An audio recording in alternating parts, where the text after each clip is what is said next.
हम वाशिंगटन चलते हैं क्योंकि राशिद नकवी साहब ने भी जिक्र किया। ये क्या है जो अमेरिकी सदर को चलाता है, ये कौन सा उसका एक मुहर्रक है। हमें प्रोफेसर आकिल शाह ने ज्वाइन किया है हमारे बैनुल अक़वामी अमूर के वाशिंगटन से। प्रोफेसर साहब बहुत शुक्रिया। ये फरमाइएगा थैंक यू कि तलत साहब जी। अमेरिकी सदर का ड्राइवर क्या है, उसको उसको क्या चीज़ ड्राइव कर रही है। कोई ना कोई तो हदफ होगा उसका, वो क्या है। मेरा ये ख्याल है कि ट्रम्प की साइकोलॉजी जो है, जो उसने वो अपनी book Art of the Deal में, कि he likes wins and he hates losers, ये उसकी मेंटेलिटी है। लेकिन उसके साथ हो ये रहा है कि अब वो खुद लूज़र बन गया है, बंद गली में फंसा हुआ है।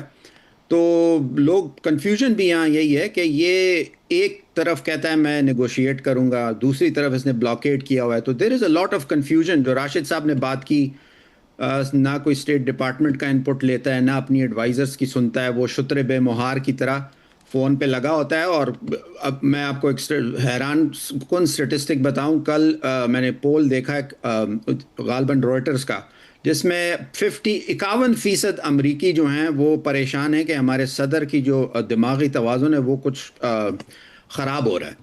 तो इट्स तो अंग्रेजी में मैड किंग वाली बात है। इसको समझना मुश्किल है। वो शायद खुद भी नहीं समझता वो क्या कर रहा है, लेकिन ऑब्वियसली उसका इम्पैक्ट तो पूरी दुनिया पे पड़ता है। लेकिन वो अभी भी कह रहा है कि तेल की जो कीमत है वो ज़्यादा नहीं हुई। लेकिन पोल्स दिखा रहे हैं कि तकरीबन 60 to 65% America disapprove of him, whether it's his overall performance या इकोनॉमी या इन्फ्लेशन और ईरान वॉर पे। 60% से ऊपर लोग जो हैं वो अब खिलाफ हैं इसके। मैंने कई ऐसे वोटर्स को देखा है जो अपने आप को गालियां दे रहे हैं कि हमने इसको क्यों वोट दिया था। तो इसका मतलब है कि ये एक थोड़ा सा अनहिंज्ड किस्म का एक जी कायद है जिसके हाथ में सोशल मीडिया है, जिसके जरिए पॉलिसी ड्राइव कर रहा है। ये एक दिलचस्प एंगल है। ये पॉलिटिकल एनालिसिस से हटके एक साइको एनालिसिस के अंदर चला जाता है। Let's stay with political analysis for now. Marvi Sarband में हमें ज्वाइन जी किया, एडिटर है साउथ एशियन अफेयर्स की, माहिर है बैनुल अक़वामी अमूर और अमेरिका से हमें ज्वाइन कर रही हैं। मारवी, ये फरमाइएगा कि अभी प्रोफेसर साहब ने बड़ी बात की कि शुतरे बेमुहार है, but do you see any pattern to it.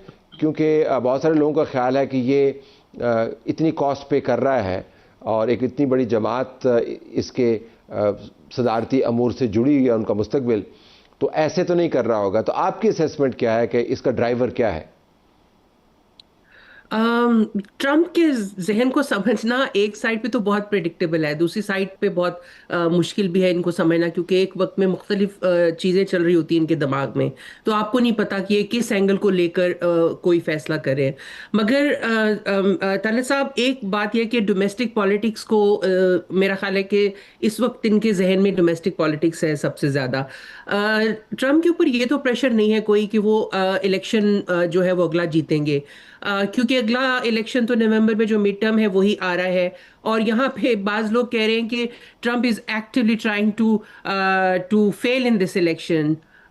तो यानी वो ऐसी चीज़ें कर रहे हैं जिससे साफ पता चलता है उनकी कोई इस इलेक्शन से कोई ख़ास उम्मीद नहीं है। उसकी एक वजह तो ये है कि मिड टर्म में यूजुअली जो इनकम्बेंट्स होते हैं उनको ज़्यादा पॉइंट्स नहीं मिलते। लेकिन हर प्रेसिडेंट की कोशिश होती है कि वो लेम डक ना बन जाए, कि वो बिल्कुल ही उसको फारिग ना कर दिया जाए।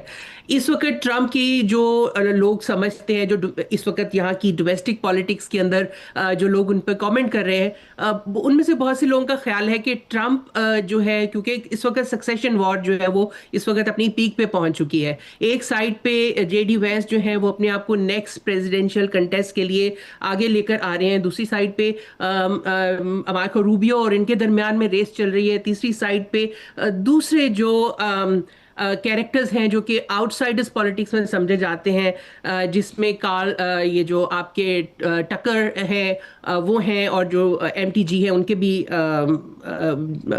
एम्बिशंस है। सो इस तरह की एक वो है, उसमें कहा यह जा रहा है कि ट्रम्प की कोशिश है कि उनको कोई भी रिपब्लिकन जो है वो रिप्लेस ना करे, और रिपब्लिकन जो है वो अब डेमोक्रेट जो है उनको, ताकि वो एक लेगेसी जो एक जोरदार स्ट्रॉन्ग किस्म की लेगेसी है वो अपनी सिर्फ उसी का नाम बरकरार रहे, चाहे वो बदनाम ही क्यों ना हो, चाहे वो तबाही क्यों ना हो, सिर्फ उसी का नाम हो, तो उसके बाद और कोई ना। लेकिन ये बड़ी दिलचस्प आपने बात की प्रोफेसर साहब, ये जो मामला है कि अमेरिका की पॉलिसी कैसे दुनिया के अमूर के ऊपर असरअंदाज होती है, इसका ताल्लुक उनकी डोमेस्टिक सियासत से जुड़ा हुआ है। तो एक तो ये जाविया है कि ट्रंप खुद नहीं चाहता कि उसके बाद कोई रिपब्लिकन आए और उसको कोई फिक्र नहीं है कि उसकी भी जमात के साथ क्या आना है।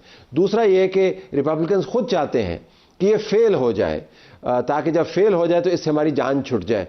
ये एक और जाविया भी है। तो आपको लगता है कि ये डायनामिक भी एट वर्क है कि बहुत सारे लोग इससे जान छुड़ाना चाहते हैं अपनी जमात के अंदर से? देखिए, रिपब्लिकन्स के पास दो ऑप्शन है, या तो वो बिल्कुल ही इसके बन जाएं, उसके जूता पॉलिश करने लग जाएं, या वो एग्जिट कर जाएं। तो तकरीबन 38 जो कांग्रेसमैन हैं रिपब्लिकन पार्टी के, दे हैव अनाउंस रिटायरमेंट। तो एक लगता यही है कि इसकी वजह से रिपब्लिकन पार्टी की जो शिप है वो रैपिडली जो है वो सिंक कर रही है। इसने खुद एक स्पीच में कहा था कि अगर डेमोक्रेट्स जीत गए तो वो ज़रूर मुझे इम्पीच करेंगे। तो ऊपर से तो है इसका ब्रवाडो। आपने शायद वो वॉल स्ट्रीट जर्नल की स्टोरी पढ़ी हो, जो वाइट हाउस के अंदर से उन्होंने इंटरव्यूज़ पे बेस्ड है। उसमें वो यही कहते हैं कि ये ऊपर से बड़ी भड़के मारता है, लेकिन अंदर उसे ये फियर ज़रूर है कि एस्केलेशन के क्या नताइज होंगे। इकॉनमी ऑब्वियसली जो है, इन्फ्लेशन रेट ज़्यादा हो गया है, economy it's the economy stupid, वो जो पुराना कहना है। और इसने तो इलेक्शन जीता ही कुछ हद तक इसी बात पे था कि मैं ग्रोसरीज और ये चीज़ें मैं सस्ती कर दूंगा। तो ही इज़ वो क्या कहते हैं, अपने जो सेल्फ गोल्स हैं उन्हीं का ये उन्हीं को डील कर रहा है। लेकिन इसकी पर्सनैलिटी जो है वो डिलिबरेटली या अनहिंज होता है या डिलिबरेटली नहीं है, बट उसका असर बहुत ज़्यादा है, क्योंकि ये जिस तरह की ट्वीट्स करता है रोज़ाना, कभी कहता है नो मोर मिस्टर नाइस, कल उसने शायद ट्वीट की कि नो मोर मिस्टर नाइस गाय। तो इट्स वो एक वर्ड वॉमिट में लगा हुआ है। लेकिन ऑब्वियसली उसके असरात रिपब्लिकन्स के फ्यूचर पे भी हैं। मिड टर्म इलेक्शंस आने वाले हैं कुछ 6 महीनों में, शायद नवंबर में गालबन। जी वर्ड वॉमिट, लेकिन अब पता नहीं किसके ऊपर वो ये कचरा फेंक रहा है। मारवी, क्विकली अगर मैं आपसे पूछ पाऊँ, ये बड़ा दिलचस्प है कि डोनाल्ड ट्रंप के जो असरात हैं वो क्या मुरतब होते हैं। ये अमरीकी तजिया निगारों से जब मैं बात करता हूँ, और आप वहाँ से बेटर इन्फॉर्म्ड हैं क्योंकि आप वहाँ पर मौजूद हैं, वो हमें बताते हैं कि अगर कांग्रेस के अंदर और सेनेट के अंदर मामलात पलट गए रिपब्लिकन्स के लिए, जो कि पलट जाएंगे, तो ट्रंप की इम्पीचमेंट जो है वो 100% होगी। डेमोक्रेट्स ने कहा मुकम्मल प्लान है कि इसको हमने छोड़ना नहीं। Is that a fact? आपको लगता है कि अगर रिजल्ट्स ये निकले तो इसकी इम्पीचमेंट तो is writing on the wall?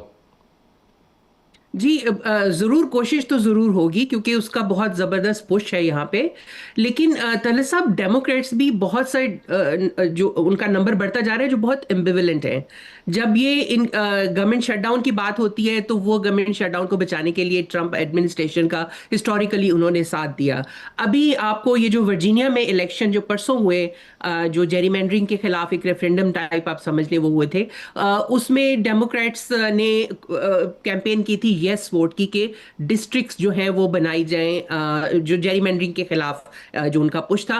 तो यस वोट जीत गया, यानी कि जो डेमोक्रेट्स पुश कर रहे थे वो जीत गए, रिपब्लिकन जो पुश कर रहे थे वो हार गए। मगर ये बात काबिल जिक्र है कि जो रिपब्लिकन की साइड पे नो पुश करने वालों में बहुत सारे डेमोक्रेट्स भी थे। सो डेमोक्रेट्स के अंदर अपनी एम्बिवेलेंस है और एक खास तरह का एंटी इम्पीचमेंट ड्राइव है, जो कि वो समझते हैं कि उनकी डेमोक्रेसी के लिए बहुत अच्छा नहीं होगा अगर इम्पीचमेंट को इतना लाइटली लिया जाए। तो इस तरह, लेकिन आप ये देखना होगा मारवी साहिबा कि अगर नतायज वो निकलते हैं जिनका इजहार किया जा रहा है, तो उसके बाद ये लोग जो अबहाम का शिकार हैं और गुम में हैं या दोनों साइड पे बैठे हैं, या इनके यहाँ पे क्लैरिटी आती है नहीं आती, लेकिन अंदरूनी सियासत तबाहकुन हद तक असरअंदाज हो रही है दुनिया के मामलात के ऊपर। आप दोनों का बहुत शुक्रिया।